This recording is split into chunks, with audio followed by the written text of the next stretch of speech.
Hey guys, we're going to look at inverse functions. So this first page gives you lots of information about inverse functions if you want to read through, but it's going to be the stuff that we talk about in our examples. So example number 1, let f of x equal 3x plus 5. So remember, the inverse function is the reflection over the y equals x line. And the first step in finding an inverse is literally switching your x's and y's and then resolving for your y. So if I want to find the inverse of x, which this is what that notation means when you see that little -1, that just means find the inverse of f of x. So I'm going to say, this is just a fancy way to say y equals 3x plus 5. I'm going to switch the x's and y's. So x equals 3y plus 5. So switch your x's and y's, step number 1. Solve for y, isolate the y. So I'm going to subtract 5 from both sides, and I have x minus 5 equals 3y. Last thing I need to do is get rid of that 3. So 3 times y, opposite is divide. So divide both sides by 3, and we have, whoops, that was supposed to be a 5. Divide that by 3, divide this by 3, and I've got y. Now I've isolated y. Now write it in your inverse notation. So inverse of x, or f of x, is x minus 5 over 3. And you can leave it just like that. So now it says find the inverse of f of 11. Okay? Well, because I already did the work right here, that really just means inside of that inverse function, instead of x, put an 11 there. So I'm going to have 11 minus 5 over 3. And then you can put it in your calculator, or you know 11 minus 5 is 6. 6 divided by 3 is 2. Okay? Now, let's pretend for a second that it did not ask you to do part A, and they just said find f inverse of 11. Well, remember, we switch our x's and y's. So the version of this in our other one, f of something needs to equal 11. So this is what I would end up having, okay? Because remember, our x becomes our y when we do our inverses. So you could solve this with the original if they didn't ask you to do part A right here. So that would mean 11 for my y would equal 3x plus 5. And watch. Subtract 5 and you get 6 equals 3x. Divide by 3, so the x would end up being 2. And 2 is the answer that we got when we did that part A. So you can do it either way depending on how they baby step you through it. So if they make you do this, then you can just go straight into it. If not, you can do it this way. Verify that the inverse function is this right here. Okay, so these are inverses of each other. So on that first page, it gave you a little bit of notes that said if you do the composition of f of inverse of f, the result should equal x, and then the opposite way is true as well. So basically, if you put the inverse inside of the original, you'll end up with x when you simplify. So that's one way to verify. So that's what I'm going to do. So I'm going to put this inverse inside of the original function. So 3 times something plus 5. And I'm going to put the inverse into it. So x minus 5 over 3. Well, I have a multiply and a divide by 3, so we know that those become 1. So we would have x minus 5 plus 5. Well, x minus 5 plus 5 is simply just x. So we have verified that this is actually the inverse of that one. So that's another way to verify. Example number 3. We have 2x squared minus 1. Where the x's are greater than or equal to 0. So if I graphed this, if I looked at it on my calculator, it would give me a parabola that looks like this right here. But I want my domain to be restricted to be only the side that is greater than or equal to 0. So all we're talking about is this side right here. So when we do our inverse, we're going to do the same thing that we did before, switch our x's and y's. So we would have x equals 2y squared minus 1. We would add 1, so x plus 1 equals 2y squared. Divide by the 2, and x plus 1 divided by 2 equals y squared. But hopefully you remember from previous classes that when you get rid of this squared, you would take the square root, but it is both the positive and the negative square root of whatever you have. And that's where the restriction comes in. This is an inverse function. If I were to graph both the positive and the negative of this, that would be the positive and negative like this. And is that a function? If I do the vertical line test, it fails. So that's why they've restricted this domain so we can actually have an inverse function. So our inverse function needs to be the positive version here. So f inverse is not both the positive and the negative. It is just the positive square root of x plus 1 divided by 2. And then if I want to find the inverse at 49, like we did before, just substitute that into your function that you found for the inverse. So 49 plus 1 divided by 2, and we're going to take the square root of it. So that'd be 50 divided by 2, which is 25. Square root of 25 is 5. And we only need that positive because that was our decision over here. Example 4, show that the inverse is actually equal to this. So to show that, we're going to start with what they gave me. We need to end up right here. So in finding inverses, switch your x's and y's. So x is going to equal y plus 1 over y plus 2.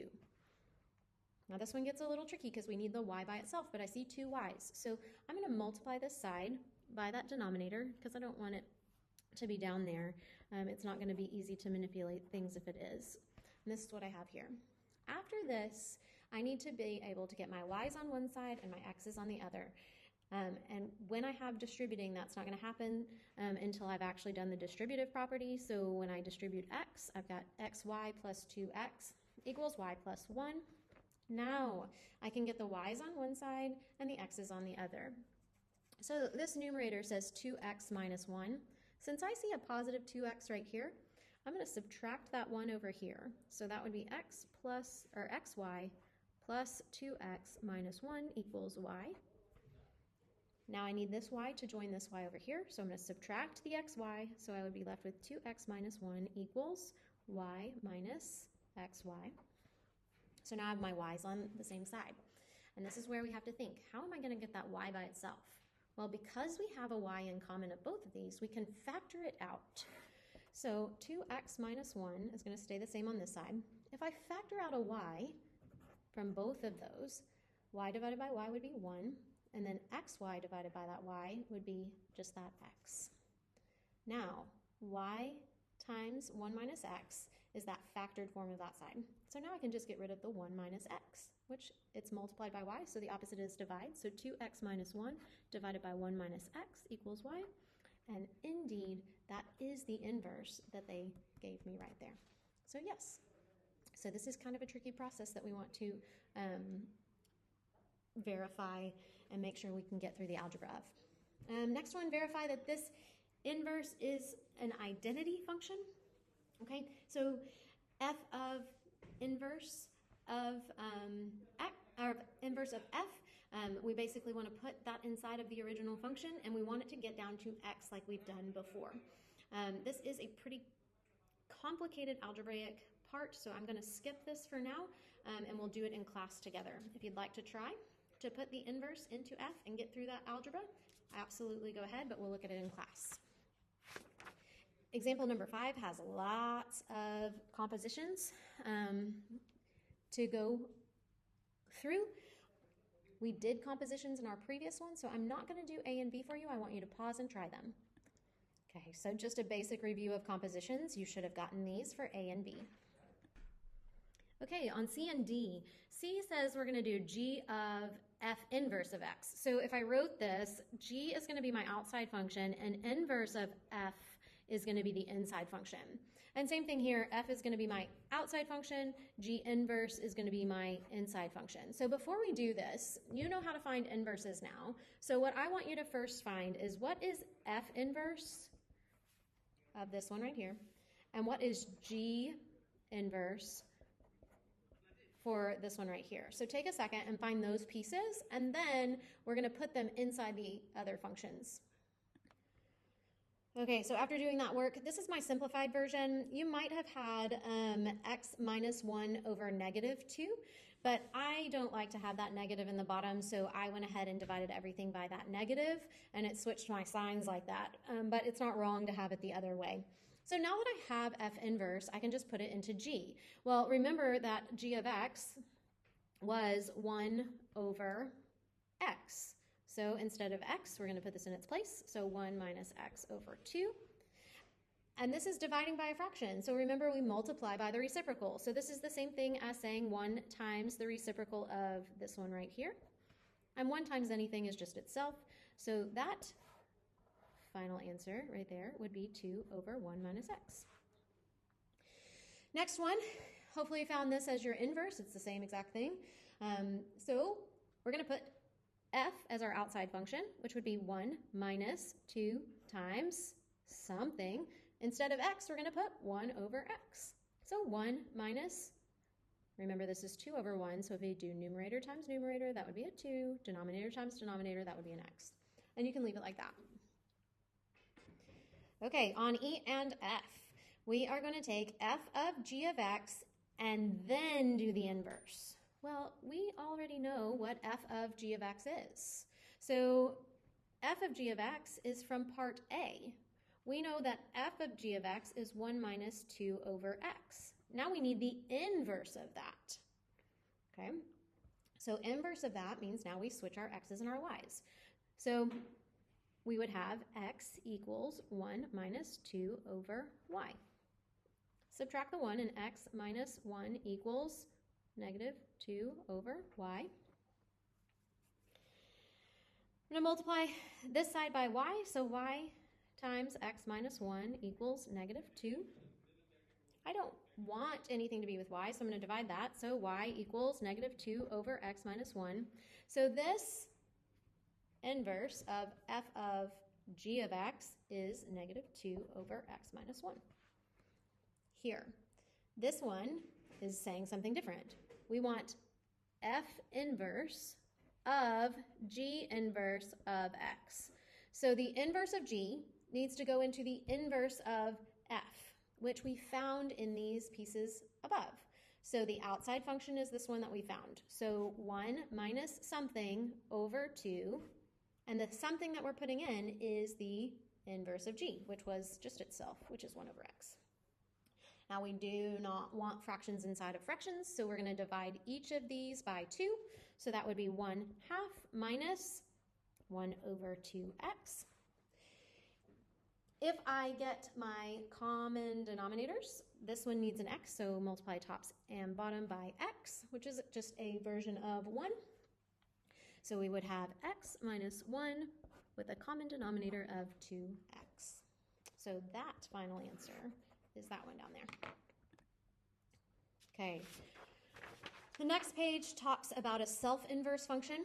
So a self-inverse function basically means, like what we did for the g of x a minute ago, where 1 over x, the inverse was 1 over x, which they are showing right here. So basically the inverse is itself, okay? And then this next one is talking about a one-to-one function. The easiest way to determine if something is a one-to-one function is a horizontal line test. So we have a parabola, right? We know that's a function because it passes the vertical line test. But it is not a one-to-one function because it's going to fail the horizontal line test, which means that without any restrictions, there is no inverse function that we can actually do.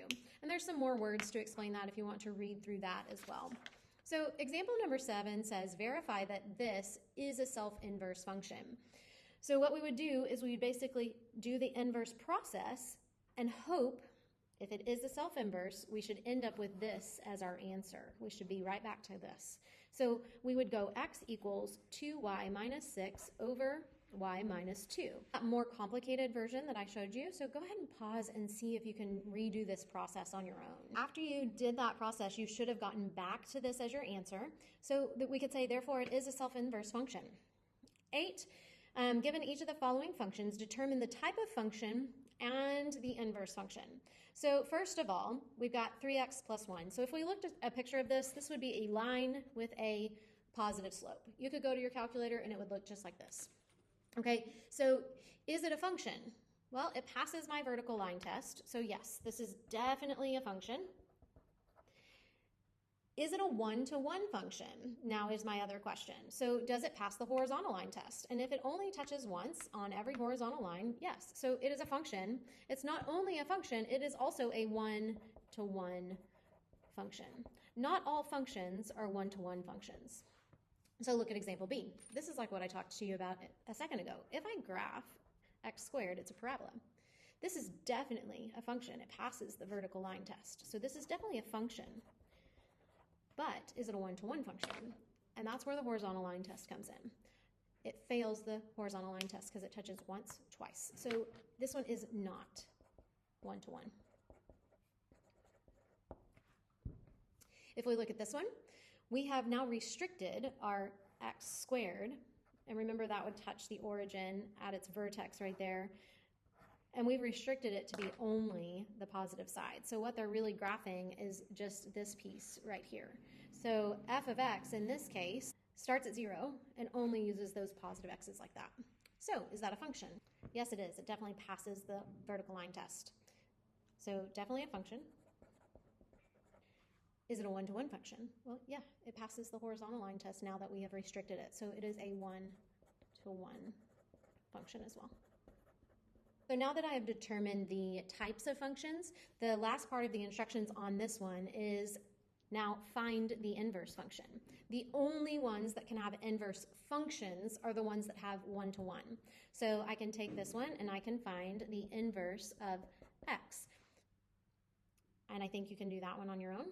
This one does not have an inverse function because it's not one-to-one. But when I restrict it, it is a one-to-one function, so it does have an inverse. So you can also find this one as well.